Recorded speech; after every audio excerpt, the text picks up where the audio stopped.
Sebab tu ustaz tadi sebut. Hijrah satu pengorbanan. Hijrah perjuangan. Kalaulah tak ada lagu hijrah tu, agak-agak tuan-tuan tahu dah makna hijrah tu apa. Sebab itu lagu jangan main-main tuan-tuan. Kerana adanya lagu lah manusia boleh hafal. Muharram, Safar, Rabiul Awal, Rabiul Akhir, Jamadil Awal, Jamadil Akhir, Rajab, Syaban, Ramadan, Syawal, Zulqa'dah, Zulhijjah. Cuba tak hafal lagu. Cuba hafal. Tobat lahum tak boleh. Adam, Idris, Nuh, Saleh. Jadi ingat, tu tujuan lagu. Kalaulah tak buat lagu nama-nama Nabi, tuan-tuan. Apa nama Nabi? Adam. Ini tahu apa dah? Idris. Tak apa nama. Yang buat kapal tu apa nama? Astaghfirullahaladzim. Sebab tu dimudahkan. Hari ni tuan-tuan yang lagu tu. Lagu Muharram tu. Di sekarang orang ingat hijrah, Muharram. Orang ingat Muharram, hijrah. Jadi lagu juga merupakan satu benda yang penting.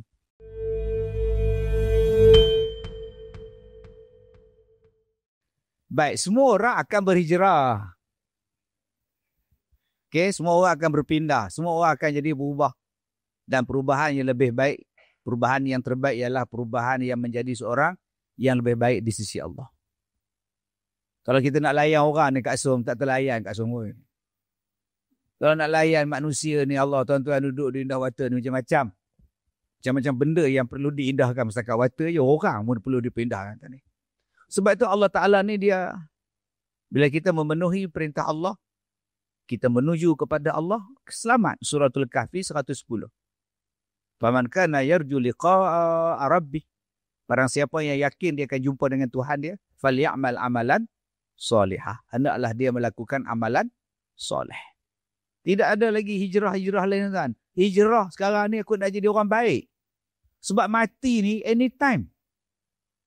Dia tak kira bagi muda ke, tak kira tua ke, sakit, sihat ke, mati. Bayangkan mati tak ada amalan. Bayangkan mati tak ada pahala. Apa nak jawab depan Tuhan? Jadi ya Allah Ta'ala suruh ialah فَلْيَعْمَلْ amalan صَالِحًا وَلَا يُشْرِكْ بِعِبَادَةِ رَبِّهِ أَحَدًا.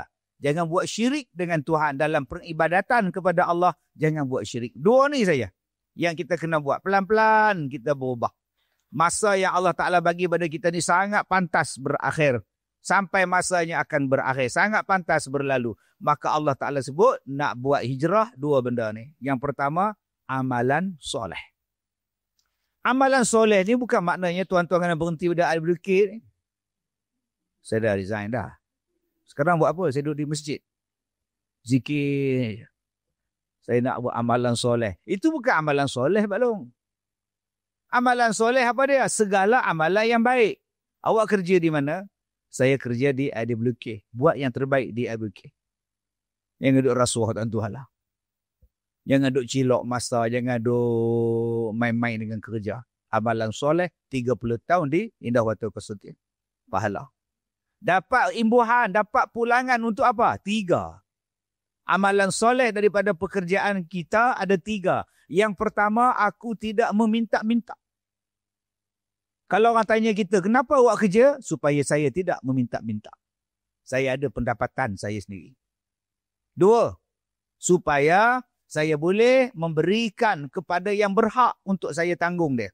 Isteri, anak, mak, bapak semua. Supaya saya boleh dapat pahala dengan menanggung keluarga saya. 3, supaya saya boleh berinfak pada jalan Allah. Jadi tujuan kita bekerja ni apa? 3 Nabi sebut. Siapa-siapa yang bekerja untuk dia menjadi seorang yang tidak meminta-minta. 2, dia menjadikan kerja dia infak. Yunfiqun. Pada jalan Allah, pada keluarga dia, pada isteri dia, pada anak dia. Kenapa saya sebut isteri? Sebab suami wajib menanggung isteri. Isteri tak wajib tanggung abang. Nah, tak wajib. Tak wajib tu. Suami semua. Kereta, rumah, semua atas dia semua. Isteri mana? Tak cukup, baru top up. Tak cukup, baru top up. Bukannya half-half. Okey, abang bayar kereta, ayang bayar rumah. Lingkar. Lepas tu menung. Duit tak ada. Okey, suami menikah lain. Menikah pula dengan satu pejabat. Ini masalah ni tuan-tuan ni. Jadi tuan-tuan yang saya muliakan, tanggung mak, tanggung anak, tanggungjawab suami. Dari mana? Hujung rambut sampai hujung kaki. Yang gaji isteri punya. Saya punya. Tapi ihsan daripada isteri dia, sebab isteri pun nak buat amal soleh. Nah bang, saya bayar bang bulan ni, duit kereta saya bayar. Ihsan nama dia. Tapi bukan mesti tak. Kamu mesti bayar ni. Ustaz kita kan perkongsian hidup. Memang perkongsian hidup. Tapi bergantung kepada hak. Kalau suami tak mampu, baru isteri top up. Cukupkan. Ustaz, saya isteri seorang tak cukup Ustaz. Tambah lagi, mudah-mudahan cukup ni. Lagi tak cukup. Yang ketiganya supaya awak berinfak. Inilah dipanggil amalan soleh peringkat kita ni. Di samping amalan-amalan wajib. Sembahyang puasa tu saya cerita lah. Yang tu semua orang tahu. Ni cerita tentang menjadikan kerja kita sebagai benda yang baik. Maka hijrah kita pada saat ini ialah aku nak kerja elok-elok, aku nak buat 3 benda tadi. Mudah-mudahan tahun yang akan datang ini aku jadi orang yang terbaik dan aku kerja di sini dikira sebagai amal soleh untuk aku di hari kiamat. Wallahualam. Tapi Ustaz, lagu mu istimewa Ustaz. Masya-Allah. Betul lah, kena lirik dia touching. Oh Tuhanku yang Maha Esa, Maha Pengasih, Maha Pemurah. Andainya malam yang begini memberi pengertian untukku mencari hidayah-Mu. Masya Allah. Maka ku tadakan setulus pengampunan dan pengharapan untuk aku menebus dosa semalam. Cukup setakat ini. Cukup Ustaz. Kalau Ustaz sambung, Ustaz sambung. Lagu pun main peranan Ustaz. Ada satu lagu Ustaz. Tuai padi antara masa. Masya Allah. Ni lagi. Esok jangan layu-layuan. Intai kami antara nampak. Esok jangan rindu-rinduan. Orang dengar lagu tu lagu ya. Tapi kalau dia dengar daripada sudut yang lain, itu lagu suami isteri. Intai kami antara nampak. Esok jangan rindu-rinduan. Waktu ada tak tengok orang lain. Dah mati sibuk tengok kubur, nampak apa? Dah mati tengok batu nisan, apa kejadah, tak ada faedah dah. Nabi kata apa? Kalau tuan-tuan, insya-Allah saya sedang buat untuk rakaman TV, untuk lagu saja. Saya akan menyanyi satu lagu dan kita hurai. Lagu yang penuh dengan orang-orang yang lama-lama dia menulis tu. Apa dia? Tengok isteri pahala, tengok suami pahala. Dibentukkan dalam sebuah lagu.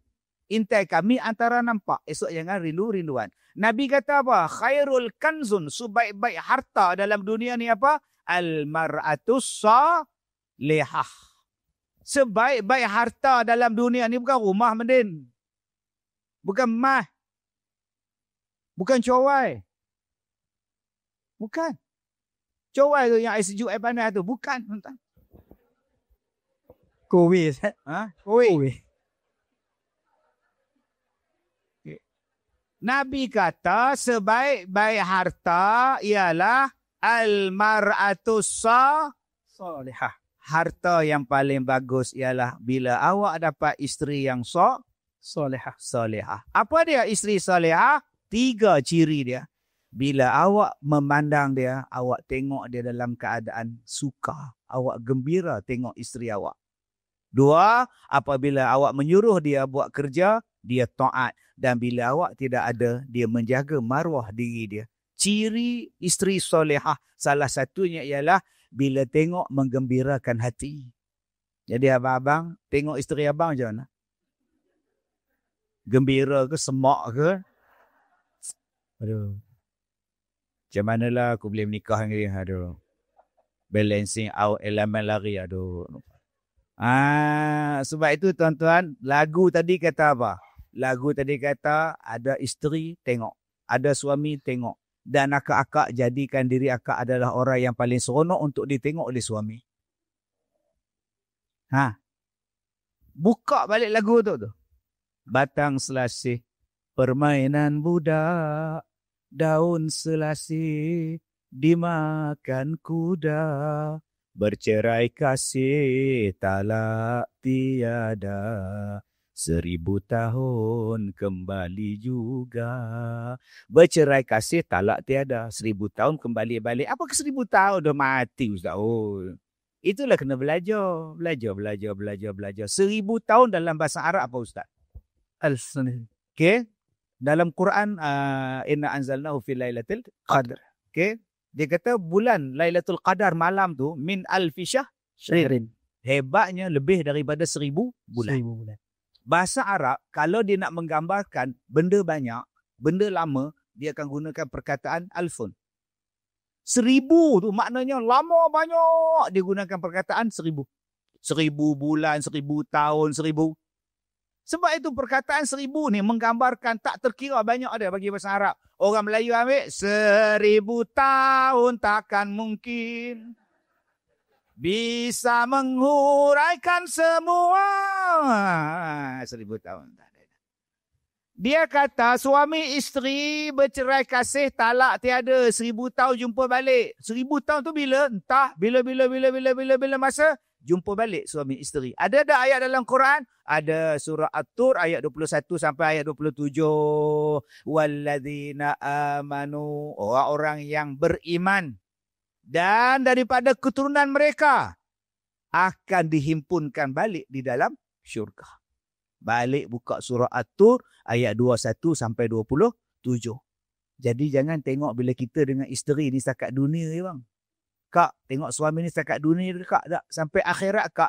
Walaupun dah mati suami kita, 1000 tahun nanti jumpa balik dia dalam syurga. Sebab tu kena buat amal soleh. Jumpa dalam syurga. Takut tak jumpa syurga, jumpa di mana? Ini parah ni tuan-tuan. Ni lagu tu, nama dia lagu.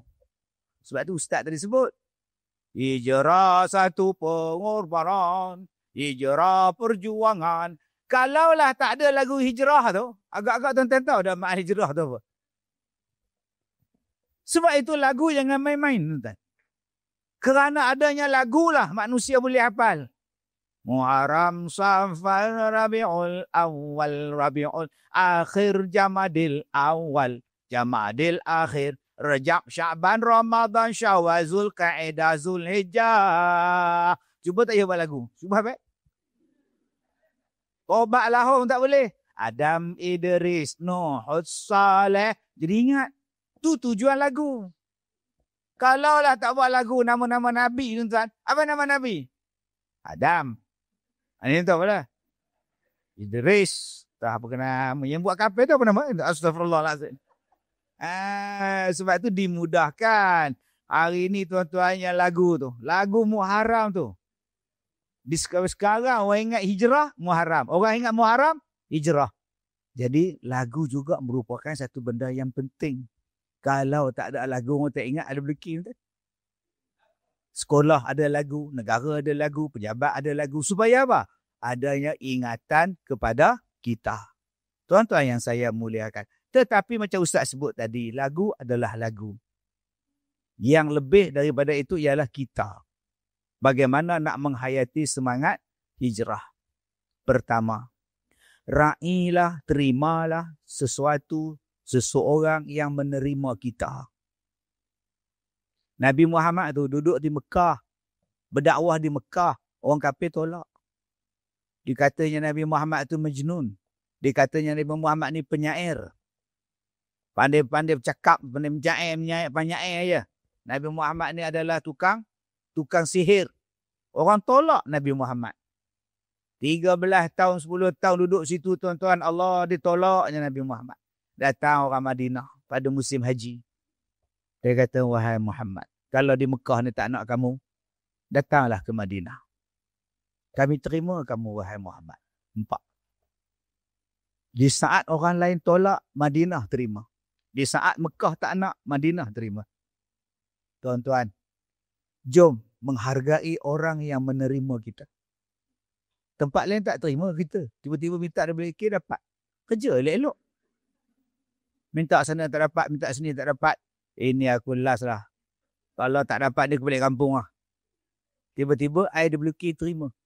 Sukacita dimaklumkan. Yes. Kerjalah elok-elok. Jangan bila dah kerja sini, aku sementara je sini pun. Tengoklah kalau ada job lagi pula. Baik kau berhenti sekarang. Kalau saya jumpa budak macam tu, berhenti sekarang. Kalau saya jadi bos, saya cakap, aku kan, tengok aku sementara kat sini ya. Ada lagi bagus ke rembak Kaki gedik. Kan aku potong kaki kau kan. Di mana awak berkhidmat, bersyukur. Di mana awak bekerja, berikan yang terbaik. Yang ni yang terima kita. Serupalah Kak Som, yang terima kita suami kita. Terimalah, layanlah dia. Ustaz, ramai anak kat saya Ustaz. Kalau ramai kau kahwinlah dengan dia. Abang, oi, kita ni tak handsome mana bang? Dapat juga isteri ni. Boleh naik motor ES5. Adalah orang peluk di belakang tu. Okey. Kita tak segak mana pun. Tapi isteri nak pada kita. Layan elok-elok. Ni ada isteri diabaikan. Ada suami tak ditengoknya. Ya Allah. Belajar daripada hijrah. Serupalah saya pun. Tuan-tuan panggil saya ceramah. PPZ panggil saya ceramah. Mawid panggil buat di Indah Water. Ceramah elok-elok. Bagi yang terbaik supaya orang yang keluar daripada dewan ni faham. Aku dapat ilmu kepahaman daripada pengajian. Jangan keluar nak tukar lift pun pening. Aku tak faham lah dia cakap tadi. Mula-mula dia kata halal kan. Lepas tu haram kan. Aku bela lah. Apa susahnya kalau halal kemudian haram itu namanya hailam. No problem. Malun sajalah. Itu bukan guru yang baik. Guru yang baik menjadikan orang yang keluar daripadanya faham apa yang dia buat. Jadi nombor satu, hargailah orang yang menerima kita. Layan dia yang terbaik, beri yang terbaik. Sebab apa? Dia yang menerima kita. Satu. Dua, belajar daripada Rasulullah. Apabila sudah berada di Madinah, apa Rasulullah buat? Rasulullah menjadikan yang berada di Madinah hidup satu. Muhajirin dengan kumpulan yang Ansar membentuk kelompok Muslim Madinah yang hebat. Aus dan Khazraj yang bergaduh beratus tahun bila Rasulullah datang disatukan bernama Ansar. Maka kita pun bila datang satu-satu tempat jangan mencerai-beraikan. Kita datang ke cawangan kita di Kuala Lumpur, ibu pejabat, jadilah orang yang menyatukan. Bukan datang sini bawa mulut. Memanglah mulut kena bawa. Ustaz takkan nak tinggal peti ais di rumah. Janganlah bawa. Kau tahu tak? Dia. Nampak? Kita ni kalau nak ngata korang, nak ngumpat, nak buat komplot, gitu. Daripada hidup aman dalam satu ofis, sekarang puak A, puak B, puak C, puak D. Berpuak-puak. Akhirnya hidup jadi apa? Kita tak akan jadi seronok kalau hidup kita berpuak. Puak berkomplot, ada geng. Jangan ada geng. Rasulullah mengajar di Madinah tidak ada geng. Hidup satu. Jangan tuan-tuan mengamalkan budaya geng. Kerana itu ialah budaya kegengan. Budaya kegengan adalah budaya kebangangan nama dia. Rasulullah dan sahabatnya menjaga nama Madinah. Membina kebaikan. Menjadikan Madinah orang tengok, orang gerun, orang segan. Begitulah dengan IWK. Kerja di sini menjadikan orang gerun. Staff kita semua jadi hebat. Bila sebut saja nama IWK, wow. Wow. Jangan bila sebut saja IWK, tak mahu. Semuanya bergantung kepada kita. Hijrah mengajar kepada kita menghargai. Hijrah mengajar kepada kita mensyukuri. Hijrah mengajar kita menjadi lebih baik daripada sebelumnya. Sebab itulah nama dia Yasrib. Sebelum hijrah, nama dia Yasrib. Selepas Yasrib, Nabi berhijrah, Nabi tukar nama kepada Madinah. Madinah itu berasal daripada perkataan Madan. Madan, orang putih ambil jadi modern. Ya, modern, yang canggih, nama dia modern. Madan, modern. Orang kita sekarang ambil madani. Ambil pada bahasa Arab.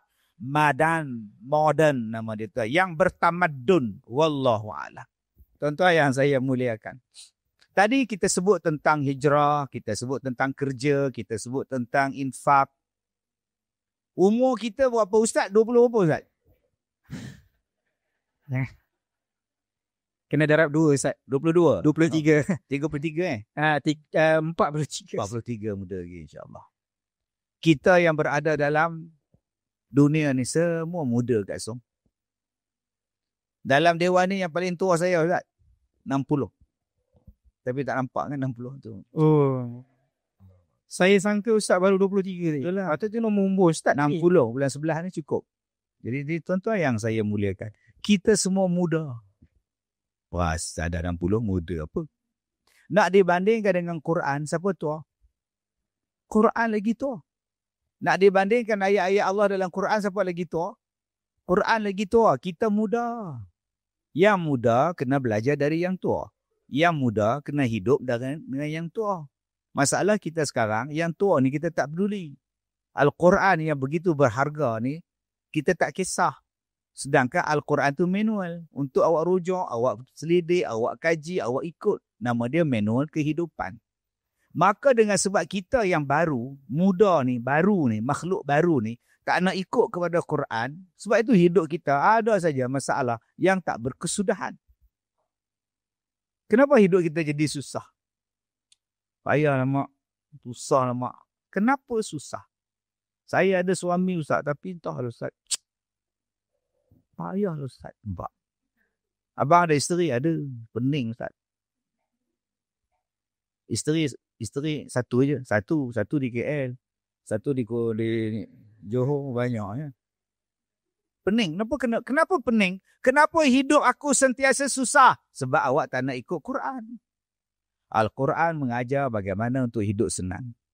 Fa'amma man a'ta wattaqa wa saddaqa bil husna fasanuyassiruhu lil yusra. Siapa yang memberi, siapa yang bertakwa, siapa yang percaya kepada kebaikan, Allah mudahkan hidupnya di dunia. Simple. Nak mudah hidup, Allah kata 3 benda. Pertama, a'ta. A'ta maknanya memberi. Memberi. Tu yang tuan-tuan duk bagi zakat tu, a'ta. Yang tuan-tuan duk sedekah tu, nama dia a'ta. Abang-abang yang duk bagi nafkah pada isteri anak semua tu, a'ta. Tapi a'ta dia ada 2 perbezaan. Satu nama dia a'ta. Satu lagi nama dia ata. Ata dia bagi sikit. A'ta bagi berterusan, bagi sekali banyak. A'ta dia tak pernah berkira. Itu nama dia a'ta. Yang banyak kita buat ata sekarang ni, saya sedekah Ustaz. Kenapa hidup saya susah? Saya sedekah Ustaz. Bila abang sedekah? Tahun 2014 kali. 2014 kali. Itu abang kata abang rajin sedekah. Ustaz, saya tiap-tiap pagi sedekah Ustaz. Berapa ringgit? RM1. Itu pun dia koyak RM1 pegang plastik tengah-tengah. Yang dikatakan a'ta ialah memberi itu terasa pada hati. Sayyidina Abu Bakar, dia membebaskan Bilal bin Rabah sekati emas. Dia bayar tu pada yang menyeksa Bilal tu, merdekakan Bilal, harga tebusan dia ialah sekati emas. Itu nama dia a'ta. Kita baru bagi RM10. Mudah-mudahan Allah mudahkan hidup aku. Hentilah. A'ta ialah pemberian yang berbentuk anugerah yang besar yang Allah Ta'ala bagi kepada kita. Lan tanalul birra hatta tunfiqu bimma tuhibbun. Tidaklah diterima pemberian kamu sehingga kamu beri benda yang paling kamu sayang. Itu nama dia a'ta. Dekat Kelantan dulu banjir. Kita pun peringkat IWK, baik, kita akan berikan sumbangan pakaian ya kepada masa-masa banjir. Cuba tengok. Begini, bawa naik kotak, bawa naik lift. Hoi. Sedekah, kesian orang banjir kan. Agak-agak semua kotak tu lulus ke? SOP lulus ke sampai ke sana? Tak. Tuan-tuan kena kelas dulu. Ada seluar panjang. Labu besar di bawah. Ini zaman DJ Dave ni seluar ni. Tahun 70-an. Ada yang bagi baju kurung. Udah kena serika anak. Sedekah pada orang. Kena serika punya baju kurung. Ada yang bagi skirt. Nak buat apa Kelantan bagi skirt ni? Ada yang bagi seluar dalam, getah putus. Dia menyelipong. Dia memberikan bantuan pakaian tadi untuk membuang baju-baju dia yang dia dah tak pakai. Itu bukan akta. Itu bukan akta. Walaupun dia bagi. Tapi dia bagi elok sangat banyak barang terpakai aku. Bagi je lah. Yang kata akta tu apa? Benda yang paling awak sayang. Maknanya baru beli, baru keluar pada kotak, bagi je lah. Ini tidak beli kain tuala sedekah ke orang, boleh masuk muka dalam kain tuala tu. Terkoyak tengah-tengah dia. Ini bukan dikira akta. Nak jadi orang yang mudah hidup, akta. Jangan kedekut. Yang kedua apa dia? Nak jadi orang baik. Wattaqa. Yang ketiga, nak jadi mudah hidup apa dia? Hendaklah kamu mempercayai kebenaran. Baik dibalas, baik. Jahat dibalas, jahat. Itu hukum karma. Mulia dibalas syurga, dosakan sengsara. Itu hukum karma. Dia tak berani buat jahat. Sebab apa? Dia takut dapat balasan. Maka 3 orang macam ini, kalau dia buat, Allah Ta'ala kata apa? Fasanu yassiruhu lil yusra. Allah mudahkan hidup dia. Apa benda nak jadi susah? Buka dalam Quran. Allah Ta'ala kata, wa amma man bakhila wastaghna. Siapa yang kedekut, bakhil. Siapa yang sombong dengan orang, berlagak dengan orang, dia merasakan dia yang terpaling. Wastaghna. Wastaghna tu apa? Terpaling. Duduk dalam IQ, dia tengok. Rasanya aku paling cantik. Dia tengok dressing pula, rasanya aku paling trendy sekali. Rasanya aku yang paling. Aku tak payah pun, aku tak hajat dengan dia orang pun, aku tak hadap pun. Orang macam ni mudah untuk jadi susah. Wa kadzdzaba bil husna, tak percaya pada kebaikan. Mudah untuk jadi susah. Jadi tuan-tuan menempah susah dengan sebab kedekut, dengan sebab sombong, dengan sebab tidak mempercayai kebaikan. Quran mengajar pada kita. Tuan-tuan nak cari apa masalah? Hijrah kita, tuan-tuan tak usah duk fikirlah hijrah. Marilah kita berubah menjadi seorang yang lebih. Pening balik tuan-tuan. Hijrah kita sekarang senang balik kepada Al-Quran. Settle masalah. Ni hari ni ekonomi ni. Dengan Iran lah, Israel lah, apa bala semua ni pening kepala kita ni pula ni, Amerika lah. Teluk Hormuz lah, Selat Hormuz lah, macam mana lah internet aku ni. Dia kira internet dia. Tuan-tuan, adakah Al-Quran tak mengajar pada kita semua benda? Ada orang tanya baru ni di Pulau Pinang 3 malam lepas, dia kata, Ustaz ni kalau berlaku perang dunia ketiga di Timur Tengah tu Ustaz, kita nak buat apa ni Ustaz? Apa kita nak buat Ustaz? Saya fikir Ustaz, Dajjal datang, takkan saya hidup di zaman Dajjal Ustaz, ya apa nak buat sekarang? Saya kata, abang kahwin belum, pergi kahwin cepat. Apa-apa pun merasa juga kahwin cepat tu. Apalah masalah awak fikir masalah tu. Kalau orang yang ada Quran, dia tak susah hati. Hidup dia bergantung dengan Quran, hidup dia bergantung dengan Nabi, hidup dia akan dipandu oleh ulama. Tapi orang yang tidak ada panduan Al-Quran, dia susah hati. Macam mana kalau orang dah ajar nak minum air apa? Anak aku tak makan ikan tau, dia ayam. Macam mana nak buat ni? Ini penyakit ni tuan-tuan. Balik kepada Quran lah, hijrah yang sebetul-betulnya balik pada Quran. Tadi kita sebut tentang zakat. Tuan-tuan, nak jadi kaya, IWK ni kalau nak tambah pendapatan ni, ikut Quran. Ustaz, kami bayar zakat, Ustaz ikut Quran. Ya, sebab apa awak bayar zakat? Zakat terbahagi kepada berapa? Nombor 1, zakat penternakan. Zakat penternakan. Kalau IWK nak hebat, luaskan kuasa anda, kuasai bidang penternakan. Lembu. Surah Al-Baqarah nombor 2. Surah Al-Baqarah. Di Malaysia saja ada 24,000 masjid dan surau. 24,000. Darab dengan 10 ekor kambing, 10 ekor lembu, setiap tahun korban. Berjumlah 240,000 ekor. 240,000 ekor darab dengan 5,000 seekor. Sama banyak dengan perolehan kutipan zakat 1.2 bilion. Hanya untuk 4 hari bisnes.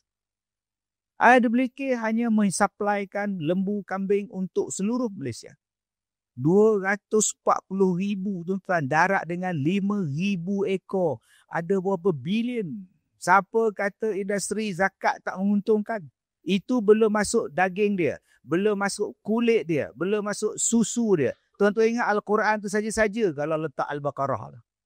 Tapi di set dalam minda kita, bodoh macam lembu. Bodoh macam lembu. Tengok lembu bodoh. Asyik bodoh lembu. Lembu tengok kita, engkau yang bodoh. Tai lembu ada manfaat. Daging lembu ada manfaat. Tulang dia ada manfaat. Tapi kita dah di set. Akhirnya Australia yang ambil lembu. New Zealand yang ambil lembu. Belanda yang ambil lembu. Kemboja yang ambil lembu. Myanmar yang belah lembu. Dan kita mendakwa kita, apa tak? Tuan-tuan kuasai ladang kelapa sawit, belah lembu dalam ladang kelapa sawit. Belah kambing dalam ladang kelapa sawit. Bilion. Itu baru 4 hari korban. Belum masuk tuan-tuan sembelih lembu untuk kedai tom yam. Belum tuan-tuan lagi jadi supply lembu susu. Perolehan susu lembu satu dunia $1 trilion Amerika. Tuan. Kita hanya seronok tengok Gegar Vaganza. Tapi kita lupa tentang lembu susu yang dia supply, yang sponsor. Ni, nak jadi kaya, ikut Quran. Jom belah zakat, ambil zakat. Kambing, lembu, unta, buat. Apa yang ada pada zakat? 2. Zakat pertanian. Apa dia pertanian yang kena bayar zakat? Sawi, kobis, tak. Zakat yang kena pertanian ialah beras. Beras takkan jatuh harga. Macam mana lembu takkan jatuh harga. Lembu takkan jatuh harga. Kambing takkan jatuh harga. Yang jatuh harga kereta. Tapi itu yang kita beli. Beli hari beratus-ratus ribu. Tahun lepas, tak payah bangga dengan kereta tuan-tuan. Besi buruk je. Di antara orang yang pakai kereta besar dengan bela lembu, saya lebih hormat orang yang bela lembu. Lembu takkan jatuh harga tuan-tuan. Dia akan naik. Dulu 1,600. Sekarang RM6,000 seekor. Sekarang yang 13,000 seekor. Kambing tak ada lagi harga 700 bang. Kereta yang kita pakai tu naik Grab pun cukup. Ini dah saya nak tukar ustaz. Akhirnya kereta tinggal 6,000. Dulu harga 400,000. Kita kerugian berbilion tuan-tuan orang Islam. Sekarang ambil pertanian dalam zakat, nama dia beras. Beras takkan jatuh harga. Tuan-tuan kerja di sini, saya kerja di sana, kerja di sana. Kelang. Semua makan beras.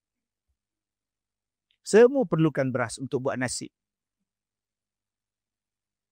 Kita tak payah bangga tuan-tuan. Saya mondok cerita, kita membawa pelaburan berjumlah 2 bilion. Tuan-tuan kalau bawa 2 bilion buka kilang di Malaysia, saya tanya pada tuan-tuan, siapa yang kerja di kilang tu? Tuan-tuan bawa kilang, masuk buka di Malaysia. Pekerja kilang tu siapa? Orang kita ke? Habis tu, hang bawa kerja ni untuk siapa? Rakyat tempatan tak kerja, tak dapat kerja pun, dia buat Grab je. Bas untuk dia orang. Mana ada orang tempatan naik bas? Jamban kena sedia untuk dia orang. Makanan kena sedia untuk dia orang. Kita makan pun tak cukup. Sebab itu, kalau saya jadi pemerintah, saya akan buka ladang beras, sawah bendang. Panggil pekerja asing, kau buat kerja. Sebab beras adalah benda yang paling besar. Kalau berlakulah sekarang perang dunia, agak-agak orang makan aircon ke orang makan nasi.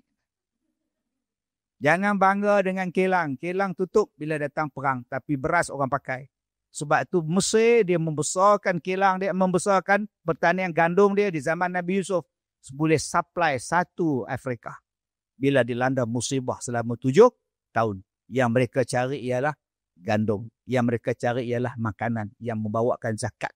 Sekarang kita ada tanah, kita tambak bendang, kita buat bangunan. Tambak bendang, kita buat bangunan. Sekarang tidak ada nasi, tidak ada beras, kita nak cari mana? Kalaulah berlakunya perang, Thailand pun tak nak jual beras pada kita. Myanmar pun tak nak jual beras pada kita. Ambil balik Quran, besarkan balik. Sebab Nabi kata, di akhir zaman akan berlaku perang yang besar. Nama dia Malhamah Kubra. Tinggalkan kota kamu, pergi ke pendalaman, belah kambing kamu, buat pertanian. Tuan-tuan di KL sekarang ada 5 juta. Kalau berlaku perang di KL, tuan-tuan nak cari makan ni mana? Nak tanam pokok, rumah pun flat. Kenapa kita boleh bertahan di zaman Jepun? Sebab ada tanah. Maka bila Jepun datang, orang tanam ubi kayu, orang tanam jagung, orang tanam padi, orang boleh makan. 3 tahun boleh hidup. Tapi kalau kita sekarang berlaku, agak-agak nak hidupnya. Ada tanah boleh buat boring. Sedut air. Sekarang tuan-tuan, kalau berlaku perang, tuan-tuan nak sedut air di mana? Kalaulah empangan kita dibom. Sebab tu Rasulullah ajar. Jangan hanya majukan bandaraya. Jangan hanya majukan kota. Majukan kampung, pedalaman. Tuan-tuan tengok sekarang Iran dengan Israel perang. Ada mereka serang pedalaman. Tak. Mereka serang kota. Duduk dalam bangka tu menung. Nak mentah darah apa tu tuan-tuan? Rasulullah ajarkan dalam zakat ada apa? Nombor 3, emas. Kalau awak nak jadi kaya, awak kontrol emas. Kalau dulu akak-akak simpan emas, beli emas, simpan emas. Sekarang akak-akak jual agak-agak jutawan tak akak? RM400 1 gram. Sebab tu abang, stop lah. Duk main-main kereta exhaust, coating, renti lah abang. Pergi beli emas lah. Buang masa je tak. Kejap tukar handphone, kejap tukar handphone. Pergi beli emas. Saya tak suruh tuan-tuan beli rumah. Rumah kena tembak mampus. Hancur rumah. Beli emas. Beli emas, tuan-tuan boleh jual sikit-sikit. Kalau tuan-tuan beli rumah, takkan nak jual tiang. Saya nak pakai 10,000 ya Ustaz. Ambil dah tiang rumah tu. Tiang posh tu. Tak. Dia kena beli satu rumah. Tapi kalau kita nak pakai sikit, kita ada 1 gram, 2 gram, 3 gram, 5 gram, 5 gram. Nak pakai duit, 5 gram jual. Kontrol emas. Kalaulah kita faham dengan Quran, subhanallah. Dia pegang ekonomi. Sayang tuan-tuan, kita tak faham Quran. Kita hanya baca Quran. Sekarang hijrahnya apa? Balik kepada Quran. Ekonomi awak selamat, stabil. Kalau berlaku musibah apa-apa, Quran dah beritahu dah. Target mereka bila berlaku peperangan ialah bandaraya. Mati bandaraya, lumpuh bandaraya, habis.